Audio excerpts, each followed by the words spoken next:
It's over for you cats. Today this shit ends. We don't want your weird little empire, your money, your boats, your philosophy bullshit. We want you gone. Oh, please. You Spartans are just anxiety with spears. You see a city get rich for 5 minutes and suddenly you want to murder everyone. Hey man, you good? We won. Sparta will rise again. We will be greater than ever. Dude, wake up. Wait, how the hell are we supposed to come back from this? Wait, who is that? I'm Alexander the Great. Wait, we fought for 27 years, and this kid gets the ending? Hey, wake up. You were talking in your sleep again. Something about cats and war.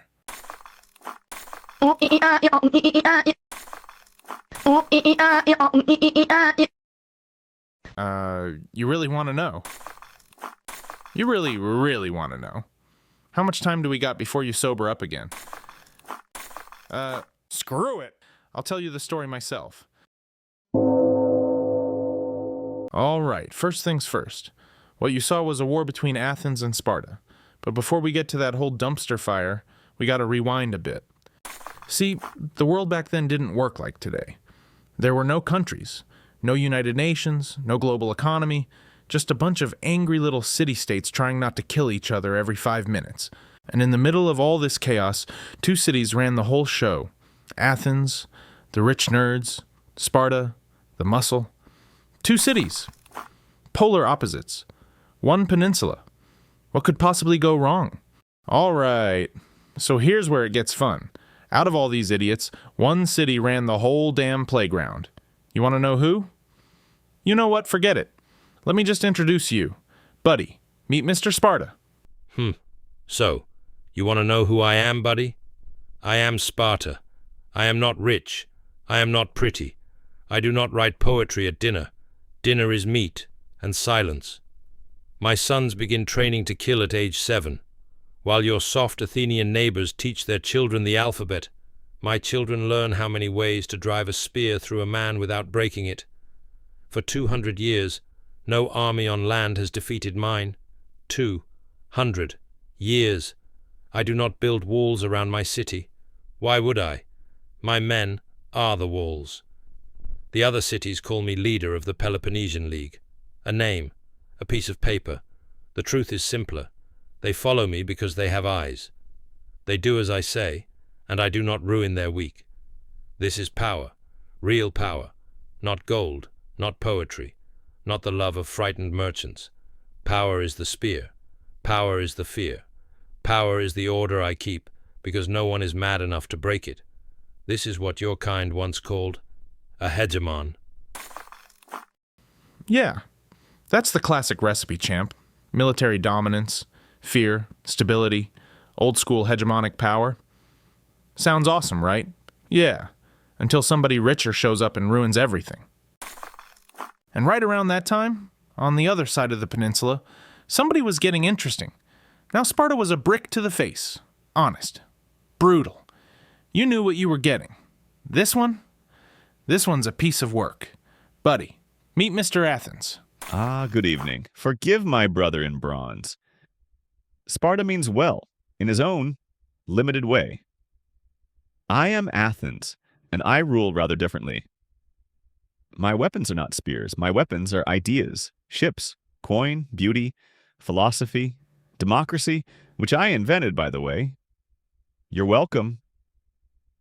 When Persia came for us, my navy crushed their fleet at sea. After the war, the smaller cities came to me, frightened, asking for protection. I obliged. A noble alliance. Gold pooled in the temple of Apollo. Truly beautiful, really. Eventually, I safeguarded the gold, and then I reinvested it in civic projects, including, yes, the Parthenon. You're welcome for that, too. I prefer to think of it not as theft, but as shared cultural heritage. You see, my power need not roar. It can whisper. The cities followed me not out of fear, but out of desire. Everybody wanted what I had. That, my drunk little spectator, is also a hegemon of trust, of beauty, and a touch of theft, yes. Yeah, that's Athens. Different recipe entirely. Trade, culture, beauty, trust, allies who wanted to follow, a whole new kind of hegemon. And on the other side of the peninsula, Sparta's watching all of this, watching Athens get rich, watching his build a navy, watching his turn allies into subjects, watching his become a different kind of top dog. This is the moment where a smart species goes, maybe we can both exist, maybe we talk this out. Spoiler alert, they did not do that. 431 BC, war breaks out, 27 years of it. Plague hits Athens, kills a third of the city. Athens invades Sicily, loses the whole fleet. Sparta needs money? Asks Persia. Yeah. That Persia. The one they all fought together 50 years ago. Sparta took money from the enemy of civilization just to beat Athens. Humans, man. 404 BC, Athens surrenders, walls come down, Sparta wins. Roll credits, right? Except 27 years of war didn't just kill Athens. It killed Sparta too. Whole generation of soldiers, gone. Allies is done with them. Their invincible army, beaten by Thebes 30 years later. Like it was nothing. Athens never recovered. Sparta never recovered. Greek civilization? Over. And while these two morons were busy stabbing each other into the ground, somebody up north was watching. Quiet kingdom nobody respected. Macedonia. Had a kid named Alexander. You might have heard of him. Less than a century later, he rolled through Greece and conquered all of it, because there was nothing left to stop him. So here's the scoreboard. Athens, dead. Sparta, dead.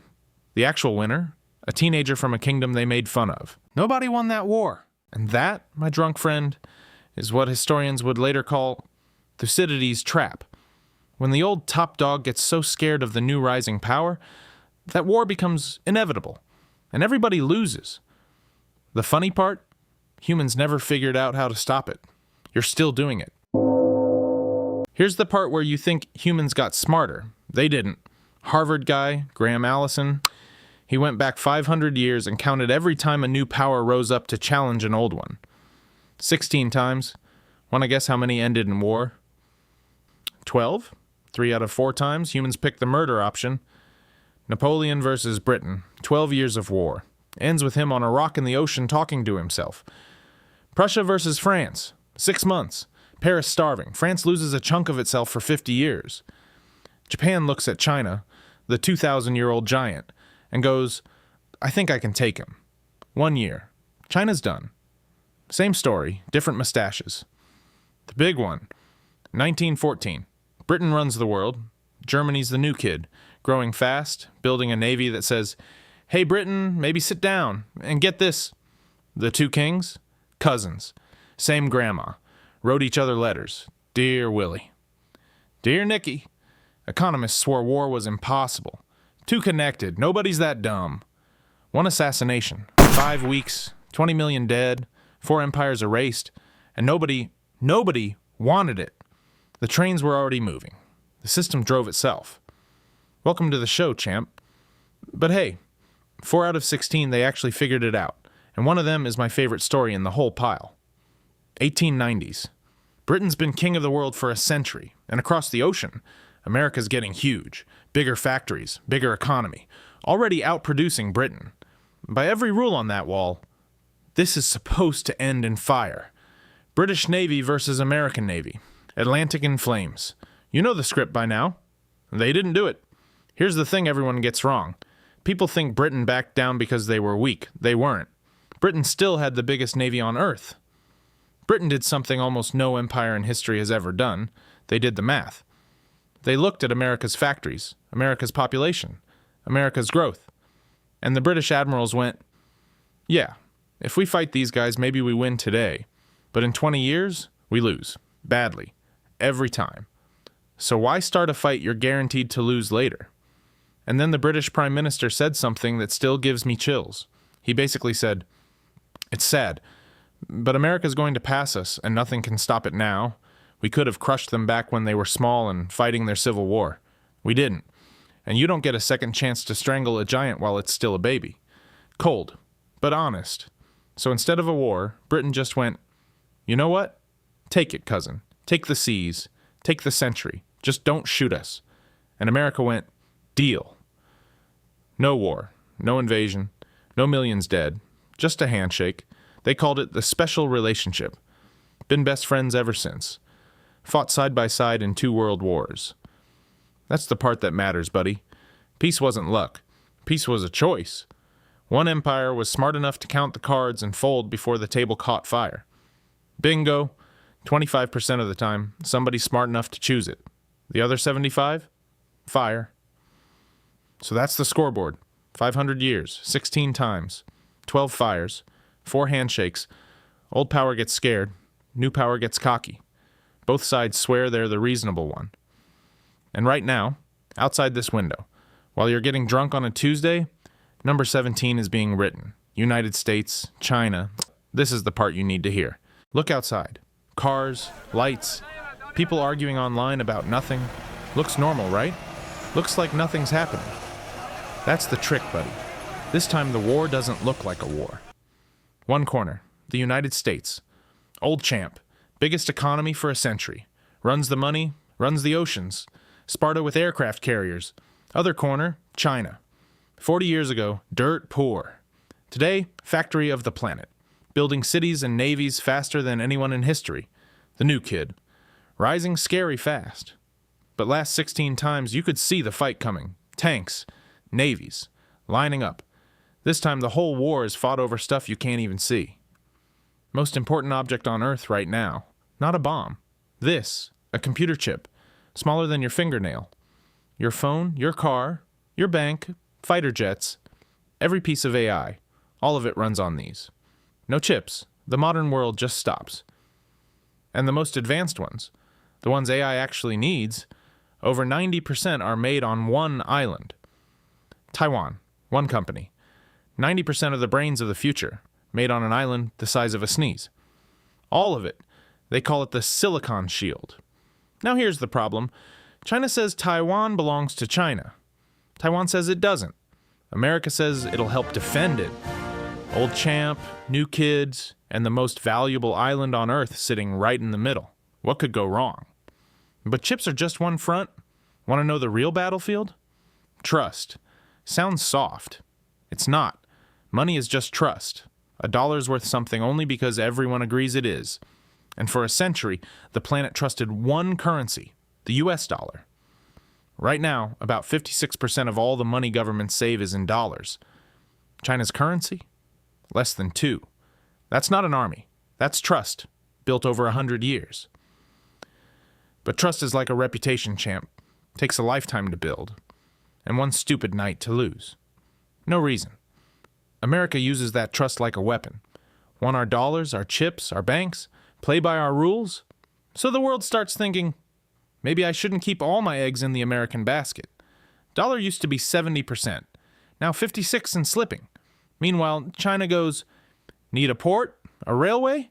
We'll build it. Cash up front. No lectures. And the whole planet slowly starts picking a team. Just like Athens and Sparta. Allies. Picking sides. So don't ask who's stronger. Wrong question. Their armies are too close to call. Their economies are tangled. America buys China's stuff.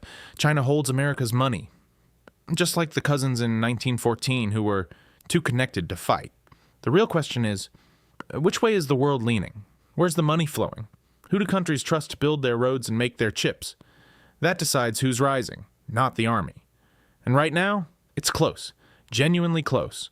Old champ slipping. New kid rising. Both terrified. Both sure they're the reasonable one. You know what that's called. Case 17. Not in a history book. Happening while you sit there too drunk to stand. So here's the only question that matters. The one nobody, not me, not the presidents, can answer. Does it have to end in fire? 16 times. 12 fires. So is 17 just doomed? Here's what everyone gets wrong. The trap isn't a prophecy. It's a warning. The guy who named it wasn't saying, you're doomed. He was saying, you're about to do something stupid, so don't. And this time, there are 2 things that never existed in any of those 16 cases. 1, the bomb. In 1914, the worst they could do was wreck a continent. Today, America and China can end everything. No short war when both sides can delete the planet. It's terrifying. But it's the same reason America and the Soviets screamed at each other for 40 years and never pulled the trigger. The scariest thing humans built might be the babysitter keeping the two idiots from swinging. 2. They're tangled. They don't just fight. They need each other. Your phone was designed in one, built in the other. Go to war, and they blow up their own economies too. Does that guarantee peace? No. Because the 1914 cousins were tangled too.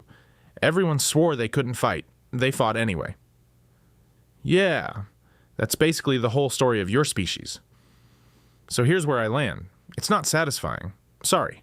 Peace isn't guaranteed, but war isn't either.